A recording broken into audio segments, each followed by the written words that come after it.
দেশের সর্বনাশকারীদের বিরুদ্ধে গণমানুষকে রুখে দাঁড়াতে হবে বললেন প্রধানমন্ত্রী। অসত্য তথ্য প্রচারের মোকাবেলায় প্রকৃত তথ্য তুলে ধরতে গণমাধ্যমের প্রতি আহ্বান। শিথিল কারফিউতে 4 ঘন্টার অফিস, বেশ কিছুদিন পর অনেকটা স্বাভাবিক পরিস্থিতি রাজধানীতে। হতাহতের প্রকৃত তথ্য জানা নেই বললেন স্বরাষ্ট্রমন্ত্রী। দেশ আক্রান্ত হলে নীরব দর্শক থাকতে পারে না আওয়ামী লীগ বললেন ওবায়দুল কাদের। সরকারের পদত্যাগ ছাড়া চলমান সংকট সমাধান সম্ভব নয় বলেছেন মির্জা ফখরুল। গ্রামীণ টেলিকমের শ্রমিক কর্মচারীদের লভ্যাংশ আত্মসাতের মামলায় অভিযোগ গঠনের বৈধতা চ্যালেঞ্জ করে ডক্টর ইউনূসের আবেদন খারিজ, বিচারে বাধা নেই। দেখছিলেন সংবাদ শিরোনাম, এবারে বিস্তারিত। দেশের সর্বনাশকারীদের বিরুদ্ধে গণমানুষকে রুখে দাঁড়ানোর আহ্বান জানিয়েছেন প্রধানমন্ত্রী শেখ হাসিনা। রাষ্ট্রকে অকার্যকর করার দেশি বিদেশি ষড়যন্ত্রের বিরুদ্ধে ঐক্যবদ্ধ হওয়ার আহ্বানও জানান তিনি। বিদেশি গণমাধ্যমে অসত্য তথ্য প্রচারের মোকাবেলায় প্রকৃত তথ্য তুলে ধরতে দেশের গণমাধ্যমের প্রতি আহ্বান জানান শেখ হাসিনা। রুকনুজ্জামানের রিপোর্ট।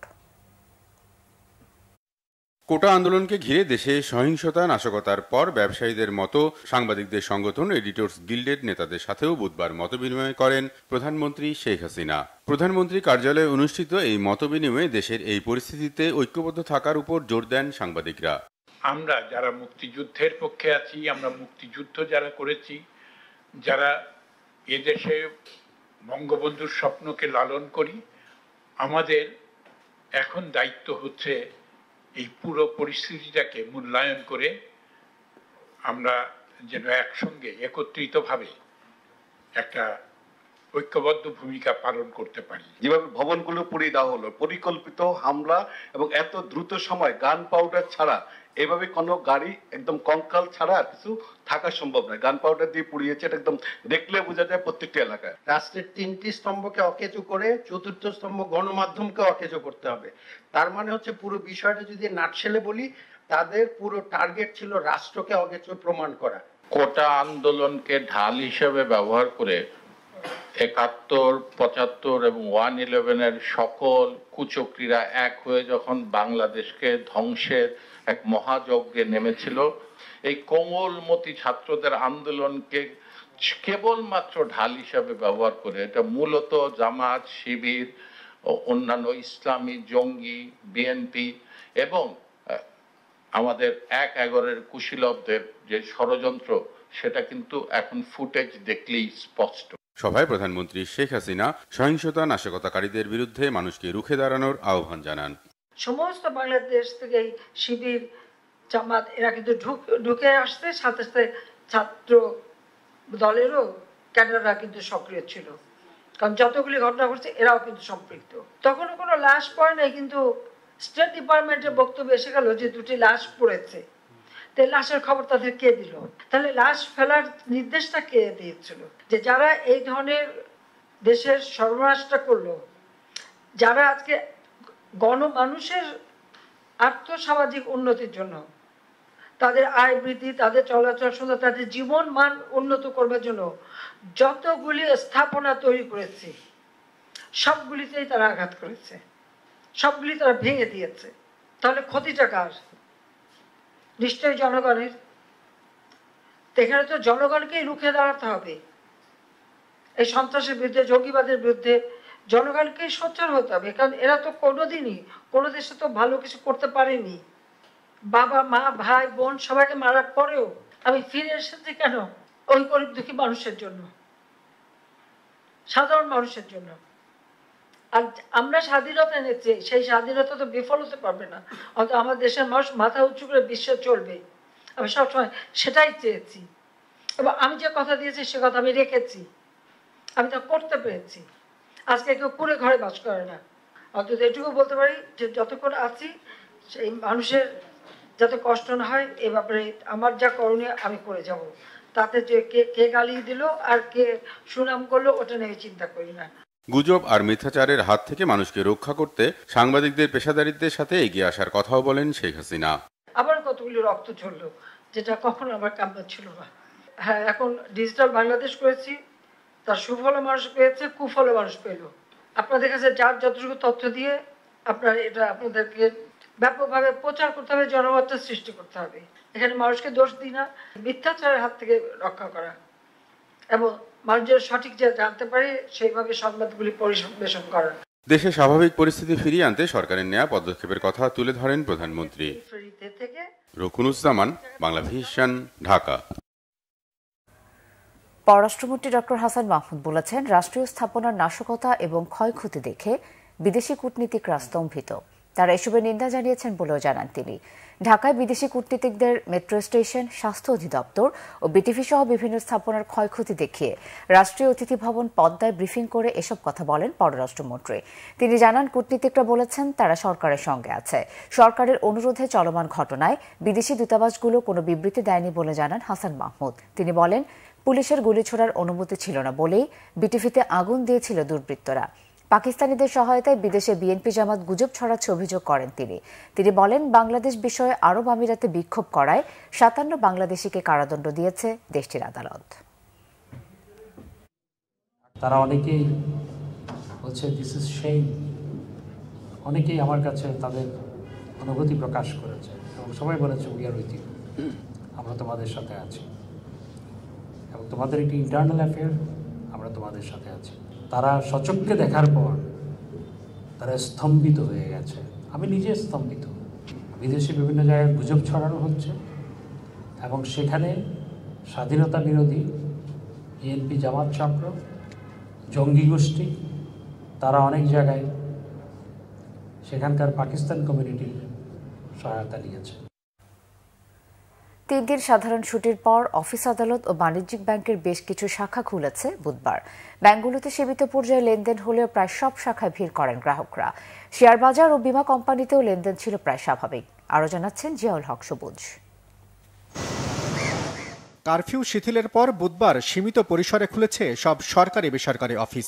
কড়া নিরাপত্তার মধ্যেই প্রায় স্বাভাবিক কার্যক্রম চলেছে সচিবালয়ে। সাধারণ ছুটির পর মতিঝিলের ব্যাংকপাড়াও সরগরম।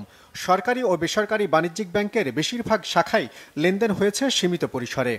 টাকা ছিল না পকেটে, ধার দেনা করে চলছি বাজার করে। আমরা স্বল্প আয়ের লোকজন, এই পরে আর ব্যাংক খুললো, আমি ব্যাংকে টাকা উঠাইতে আসছি। খুব কষ্ট হচ্ছে, যেহেতু আপনার সব কিছু তো বদ্ধ ছিল, তারপরে টাকা তুলতে পারি না। একটু আগে এটিএম বুথ চালু হয়েছে। পুবালিতে গেলাম, ওখানে একটু ভিড়। আবার পুবালিতে ওঠানোর পরে আমরা সোনালিতে আসলাম। টাকা তুলতে আসছি আর কি, 4-5 দিন তো বন্ধ ছিল, টাকা শেষ হয়ে গেছে আমার। আমাদের অফিসেও যেতে পারে নাই, মনে করেন যে টাকা পয়সার কোনো ব্যবস্থা করতে পারে না। টাকা না থাকার কারণে তো সমস্যা হয়, ওই জন্য টাকা তুলতে আসছি। উমরায় যাব, এর জন্য কিছু রিয়াল করার জন্য আসছি। তবে লেনদেন প্রায় স্বাভাবিক থাকলেও বেসরকারি ব্যাংকগুলোতে ভিড় ছিল তুলনামূলক কম। টাকা তুলছি এবং জমা দিচ্ছি, অন্যান্য ব্যাংকে তো লেনদেন করছি, কোনো সমস্যা নেই। ইউটিলিটি বিল দেওয়ার জন্য আজকে লাস্ট ডেট ছিল, এই জন্য ব্যাংকে এসেছে বিল দেওয়ার জন্য। ব্যাংকের শাখা প্রধানরা জানিয়েছেন, কেন্দ্রীয় ব্যাংকের নির্দেশনা অনুযায়ী গ্রাহকদের সর্বোচ্চ সেবা দেওয়ার চেষ্টা করছেন তারা। স্বাভাবিক ব্যাংকিং কার্যক্রম বলতে যেটা মূল, তো যেটা টাকা তোলা এবং জমা দেওয়া বিষয় এবং আনুষঙ্গিক অন্যান্য যে কার্যক্রমগুলো আছে সেগুলোই মূলত আমরা দিচ্ছি। মানে এলসি বা সুইফট ভিত্তিক যে লেনদেনগুলো, সেগুলো পূর্ণাঙ্গভাবে এখন চালু করতে পারি না। একটা ব্রাঞ্চ থেকে আরেকটা ব্রাঞ্চে টাকা ট্রান্সফার ঠিকমতোই হচ্ছে। আমাদের ক্লিয়ারিং চলছে, যেহেতু ক্লিয়ারিং তো জানেন অটোমেটিক, যে বাংলাদেশ ব্যাংকের মাধ্যমে এটা হয়, এটা সুন্দরভাবে চলছে। চাপ মোটামুটি দুইটাই আছে। আমাদের টাকা যেরকম ডিপোজিট হচ্ছে এবং আমাদের উইথড্র ওরকম হচ্ছে। এদিকে সীমিত হলেও লেনদেন হয়েছে বীমা কোম্পানিগুলোতে। আজকে যেহেতু একটা সুযোগ পাওয়া গেছে কিছুটা সময়ে, এই সময়ের ভিতরে এসে এই প্রিমিয়াম দেওয়ার কাজটা সেরে নিলাম। সরকারি নির্দেশনা অনুযায়ী আমাদের অফিস খোলা আছে, সো আমাদের কাস্টমার যদি চান তারা এসে এখানে প্রিমিয়াম জমা দিতে পারবেন। পুরোদমে না হলেও শেয়ার বাজারেও লেনদেন হয়েছে। এদিন ঢাকার পুঁজিবাজারে সূচক কমেছে 95 পয়েন্ট, হাত বদল হয়েছে 159 কোটি টাকার শেয়ার। জিয়াউল হক সবুজ, বাংলা ভিশন, ঢাকা। রাজধানী ঢাকায় বুধবার সকাল 10টা থেকে বিকেল 5টা পর্যন্ত 7 ঘন্টা কারফিউ শিথিল ছিল। ফলে রাস্তায় বাড়ে মানুষের চাপ, ব্যক্তিগত গাড়ি। এর বিপরীতে ছিল গণপরিবহন সংকট। আরও জানাচ্ছেন দীপন দেওয়ান। 6 দিন পর ঢাকার রাস্তা ফিরে পেয়েছে তার পুরনো চেহারা। সড়কে দীর্ঘ যানবাহনের সারি, সিএনজি, অটোরিকশা ও ব্যক্তিগত গাড়ির দেখা মিলেছে প্রচুর, কিন্তু সেই তুলনায় খুবই নগণ্য গণপরিবহন। 11টা থেকে 3টা পর্যন্ত অফিস খোলা থাকায় অনেকেই নেমে পড়েন রাস্তায়। ভোগান্তি থাকার পরও যেভাবে পেরেছেন যানবাহনে চেপে পৌঁছেছেন গন্তব্যে। তবে অনেকের মাথায় ঘুরপাক খেয়েছে নিজের নিরাপত্তার বিষয়টি। রাস্তায় যথেষ্ট সংখ্যক প্রাইভেট কারের সংখ্যাই বেশি, তবে গণপরিবহনের সংখ্যা কিছুটা কম মনে হয়েছে আমার কাছে। দীর্ঘ আজকে 1 সপ্তাহের উপরে কোনো টিপ মারতে পারি নাই। আমাদের অবস্থা খুবই খারাপ, মানে পিঠ দেওয়ালে ঢেকে গেছে গা, মানে একটা টিপ পাইছি, দেখি আল্লাহর রহমতে বাইরে আসতে পারে কিনা। আজকে শীতের পরে আমি জানি না কি হয়, তবে আমরা শীতের আগে বাসায় চলে যাবো ইনশাআল্লাহ। আর কি এতদিন তো বের হই নাই, আজকে বের হলাম। 7 ঘন্টা শীতল থাকাতে মানুষের জরুরি কাজগুলো সেরে নিচ্ছে, এতে গাড়ির সংখ্যা অনেকটাই বেশি। আমরা যার যার জায়গা থেকে মোটামুটি আমাদের ট্রাফিক সদস্যরা চেষ্টা করতেছি এটা নিয়ন্ত্রণে রাখার। অনির্দিষ্ট কালের জন্য বন্ধ রয়েছে মেট্রো রেল, ফলে গণপরিবহনে বেড়েছে যাত্রীর চাপ। যানবাহন সংকটের ফলে অনেকে পায়ে হেঁটে যান গন্তব্যে। স্বাভাবিক দিনের মতোই রাস্তা পারাপারে পথচারীদের নিতে হচ্ছে সাবধানতা। রাস্তার পরিস্থিতি স্বাভাবিক, বাট তুলনামূলক জ্যাম একটু বেশি। কারফিউর পরে তো টাইম কম দেওয়া, 10টা থেকে 5টা, এর ভিতরে তো গাড়ি ঘোড়া খুব একটা বেশি লামে নাই। মৌচাক থেকে আসছি, এর মধ্যে শুধু ট্রাফিক পুলিশ ছাড়া অন্য কোনো আমি দেখিনি, আমার চোখে পড়েনি এই রোডে। এমন পরিস্থিতি আর কয়দিন থাকবে প্রশ্ন সাধারণ মানুষের। দীপন দেওয়ান, বাংলা ভিশন, ঢাকা। পরিস্থিতি ভালো হলে কারফিউ উঠে যাবে এবং সেনাবাহিনী ব্যারাকে ফিরে যাবে বলে জানিয়েছেন স্বরাষ্ট্রমন্ত্রী আসাদুজ্জামান খান। সচিবালয়ে এই তথ্য জানিয়েছেন তিনি। স্বরাষ্ট্রমন্ত্রী বলেন, আন্দোলন ও সহিংসতায় কতজন নিহত হয়েছে তার সঠিক সংখ্যা জানা নেই। রিপোর্ট রিশান নাসরুল্লাহর। সহিংসতার সময় দায়িত্ব পালন করতে গিয়ে নিহত পুলিশ ও আনসার সদস্যদের পরিবারকে আর্থিক সহায়তা দিয়েছে সরকার। বুধবার সচিবালয়ে পরিবারের সদস্যদের হাতে অর্থ সহায়তা তুলে দেওয়া হয়। আপনি নিশ্চিন্ত থাকেন। এ সময় পরিবারের সদস্যরা সরকারকে ধন্যবাদ জানানোর পাশাপাশি স্বজন হত্যার বিচার দাবি করেন। আমার তো সে ক্ষতি আর পূরণেরা করতে পারতেছে না, এরপর আর কি বলবো। আমরা শুধু একটাই বিচার চাই, যে আমার স্বামীর যে হত্যা করে সেটার বিচার চাই। আমার আব্বুকে যারা মেরেছে তাদের আমি একদম বিচার চাই খারাপভাবে। আমার আব্বুকে যেভাবে তারা মেরেছে তাদেরকে এভাবেও শাস্তি দেওয়া উচিত। আমার বাবা কখনো আমার জানা মতে কারো কোনো ক্ষতি করে নাই। তিনি টুরিস্ট পুলিশে কর্মরত ছিলেন। টুরিস্ট পুলিশের কাজ কখনোই না যে কোনো মিছিল মিটিং সমাবেশে যাওয়া, তারা টুরিস্টদের নিয়ে কাজ করত। সাংবাদিকদের প্রশ্নের জবাবে স্বরাষ্ট্রমন্ত্রী বলেন, দেশে অচলাবস্থা সৃষ্টির চেষ্টা করছে বিএনপি জামায়াত। এখন আমাদের পুলিশের এবং আনসারের 4 জন মারা গিয়েছে, এটা আমরা সুনিশ্চিত। আমাদের পুলিশ ফায়ার ওপেন করার পরে কয়জন ইন্তেকাল করছে আমাদের জানা এই মুহূর্তে আমরা হিসাব দিতে পারবো না, কারণ দুষ্কৃতিকারীরা তাদের বেশিরভাগই মানে ডেড বডি নিয়ে গিয়েছে কিনা তাও আমরা জানি না। আমরা ডেড বডি কয়টা হয়েছিল তাও আমরা জানি না, কারণ আমাদের পুলিশের কাছে এইগুলি রিপোর্ট এরা করেনি। পুলিশের কাছে যদি তারা এসা করে মামলা করে যে তা সে নিখোঁজ, সে নির্দিষ্ট অভিযোগ করলে আমরা সেটা তদন্ত করে দেখবো, খতিয়ে দেখবো। মনোবল সম্পূর্ণরূপে চাঙ্গা আছে এবং দেশের জন্য যে কোনো ত্যাগ স্বীকার করার জন্য বাংলাদেশ পুলিশের প্রতিটি সদস্য তার প্রস্তুত রয়েছে। তিনি বলেন, জনমনের স্বস্তি তৈরিতে কাজ করছে সরকার। পরিস্থিতি দ্রুত সময়ের মধ্যেই স্বাভাবিক হবে এমন আশা তার। আমরা কারফিউ রাখতে চাই না। আমি আগেই বলেছি, আমার থানার আগুন দিয়ে দিচ্ছে, আমাদের থানা আক্রমণ করছে, আমাদের পুলিশে মেরে ফেলছে, আমাদের তাই কেপিআই গুলো ধ্বংস করে দিচ্ছে। আমরা তো এইভাবে বসে থাকতে পারি না। আমাদের পুলিশ, আমাদের আনসার, আমাদের বিজিবি, আমাদের র্যাব, তাদের দায়িত্ব রয়েছে, তারা দায়িত্ব পালন করতে যেয়ে তাদেরকে হত্যা করা হচ্ছে। সেই জন্যই আমরা বাধ্য হয়ে আমরা সন্ধ্যা আইন, যেটাকে কারফিউ বলি, সেটা আমরা ইম্পোজ করেছি। আমরা সেনাবাহিনী, আমাদের মাননীয় প্রধানমন্ত্রীর পরামর্শ অনুযায়ী আমরা সেনাবাহিনীকেও আমরা এই কাজে লাগিয়েছি।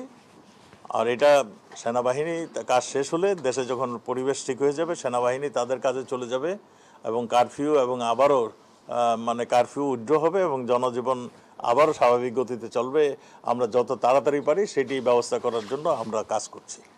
স্বরাষ্ট্রমন্ত্রী বলেন, দেশের পাশাপাশি বিদেশেও সরকারের ভাবমূর্তি নষ্টের চেষ্টা করছে দেশবিরোধী শক্তিরা। রিশান নাসরুল্লাহ, বাংলা ভিশন, ঢাকা।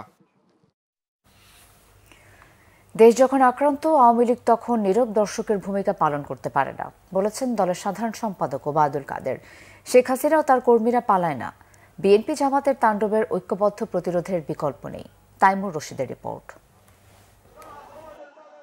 মোহাম্মদপুরের আদাবরে দুস্থদের মাঝে খাবার বিতরণ করে ক্ষমতাসীন আওয়ামী লীগ। দলের সাধারণ সম্পাদক ওবায়দুল কাদের বলেন, দেশের স্বাধীনতা ও মুক্তিযুদ্ধের মূল্যবোধ আজ আক্রান্ত। মেট্রো রেলের 2টি স্টেশন পুড়ে ছাই, সরকারের সব অর্জনকে ধ্বংসযজ্ঞে পরিণত করা হয়েছে। বিএনপি নেতারা আর কত ধ্বংস চান সেই প্রশ্ন রাখেন ওবায়দুল কাদের। আমরা নীরব দর্শকের ভূমিকা পালন করতে পারি না।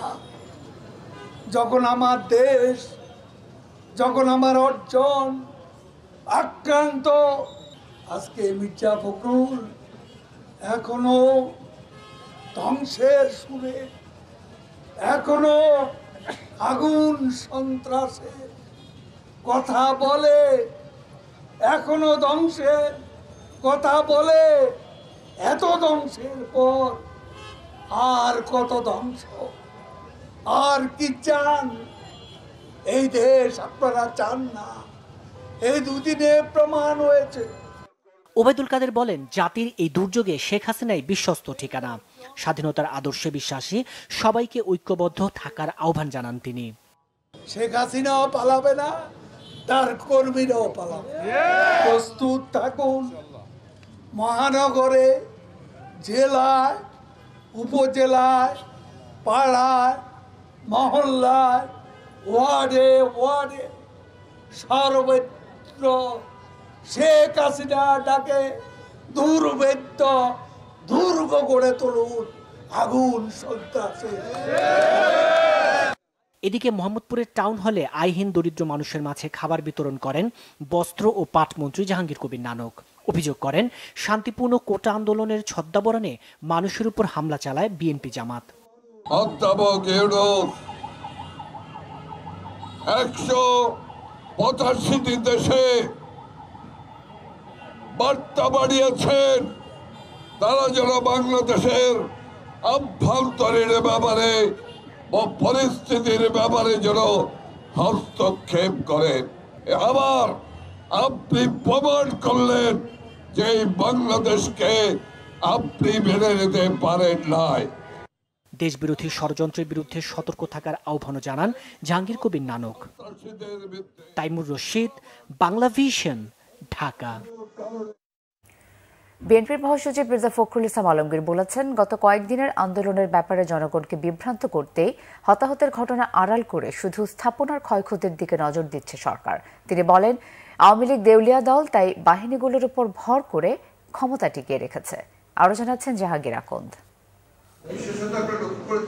গুলশান কার্যালয়ের সংবাদ সম্মেলনে বিএনপির মহাসচিব মির্জা ফখরুল ইসলাম আলমগীর অভিযোগ করেন, রাজনৈতিকভাবে হেয় করতেই বিএনপি ও তারেক রহমানকে সহিংসতার ঘটনায় জড়ানো হচ্ছে। তাদের এই বক্তব্যগুলোর একটাই উদ্দেশ্য, সেটা হচ্ছে যে ভারপ্রাপ্ত চেয়ারম্যান তারেক রহমান সাহেবকে হেয় প্রতিপন্ন করা, তারা ভাবমূর্তিকে বিনষ্ট করা, জনগণের দৃষ্টিকে ভিন্ন দিকে নিয়ে যাওয়া এবং একই সঙ্গে বিএনপিকে দায়ী করা, বিরোধী দলকে দায়ী করা। ওকে একটা জিনিস দেখবেন যে যখনই তারা কথা বলছে, তারা কিন্তু ওই কয়েকটা স্থাপনায় আপনার যে আক্রমণ হয়েছে, কিছু ধ্বংস হয়েছে, সেই কথাগুলোই বলছে। এই যে শত শত প্রাণ চলে গেল, সেই ব্যাপারে কিন্তু তারা কোনো কথা বলছে না। আমরা বারবার বলে আসছি যে কতজন মারা গেছেন, এই আন্দোলনে কতজন শহীদ হয়েছে, সেটা হিসাব কিন্তু এখন পর্যন্ত আমরা পাইনি। সেটা হতে পারে যে আপনার ছাত্রদের তো বটেই, সেই সঙ্গে যদি পুলিশেরও থাকে, সেটাও তাদের গভর্নমেন্টের খুব স্পষ্ট করে সকলকে বলা, জনগণের সঙ্গে তুলে ধরা উচিত। আমরা আপনার আন্দোলনের সঙ্গে থাকার নাশকতায় মদত দেওয়া কি এক জিনিস দেখি? নাশকতায় মদত করছেন তারা চাচ্ছেন যে এখানে একটি নাশকতা হোক, প্রবলেম হোক। কারণ বিএনপির 40 বছর ইতিহাসে নাই যে বিএনপি কোনো রাষ্ট্রীয় স্থাপনার উপরে আক্রমণ করেছে বা সেখানে কোনো আপনার সমস্যা তৈরি করেছে, আপনি এটা পাবেন না। মির্জা ফখরুল বলেন, কোটা সংস্কারের প্রজ্ঞাপন জারি করা হলেও ছাত্রদের সাথে কোনো আলোচনা হয়নি। ছাত্রদের সাথে আলোচনার মাধ্যমে সমস্যার সমাধানের উদ্যোগ নিলে এমন পরিস্থিতি তৈরি হতো না।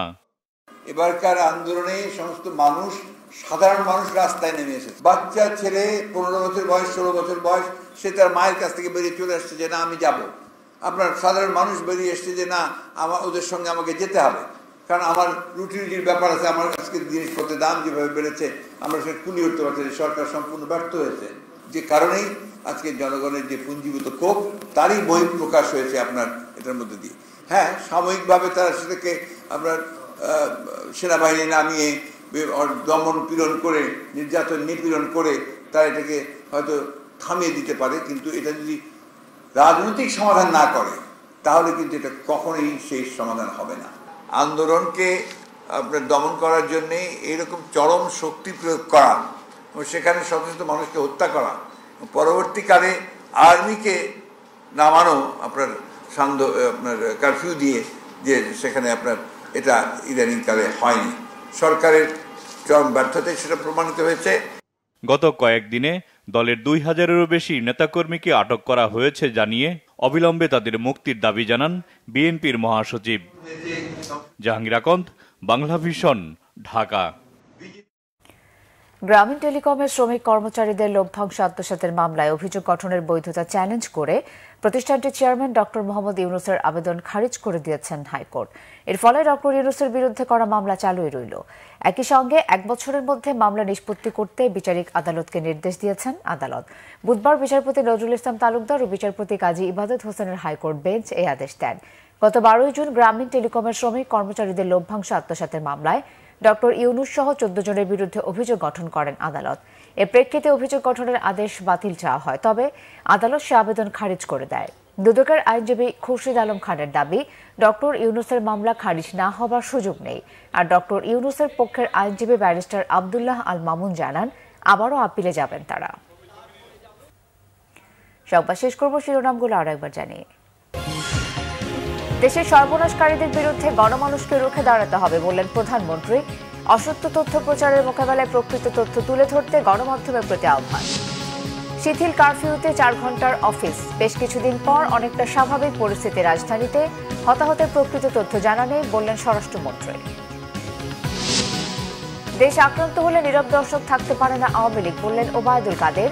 সরকারের পদত্যাগ ছাড়া চলমান সংকট সমাধান সম্ভব নয় বলেছেন মির্জা ফখরুল।